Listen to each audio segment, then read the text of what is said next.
the big coronavirus pandemic. And so we're moved away from that. People aren't rushing to get out of cities. Mortgage rates are significantly higher. And so this economy is going to slow. And like that's what it needs to do. This economy needs to slow given where the inflationary pressures are. We've got to bring them back down to a more comfortable level, and we will. And that process is beginning. Whether or not we have an official recession, we will see. The market's priced in a good amount of it already. But, you know, it's an unfortunate cycle, unique cycle, where we had to tighten policy meaningfully in order to get inflationary pressures down quickly.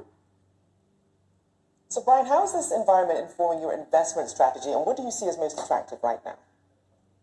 Well, it's, you know, the economy moves into a contraction phase, you know, where we think we are. You want to be more defensive. And, you know, that means that you want to have government bonds in your portfolio. I know interest rates have been going up, but we look back, especially where yields are now, to government bonds as ballast. And within equities, we want to be more defensive, more higher quality, and start to look for signs for what a recovery would look like. And, you know, that recovery will come as the inflation numbers start to come in at a more modest pace as the Federal Reserve backs off its tightening stance. That'll set the stage for the recovery, where we'll want to get more risk on, more cyclical in the portfolio, bet more on a weaker dollar. But we're not there yet. We're still, you know, for most parts of the economy, still looking at an environment where we're growing below trend and still falling. And Brian, we're 60 days now from a pivotal midterm election. Historically, what does that tell you about what's to come for the markets, and what might make this one different?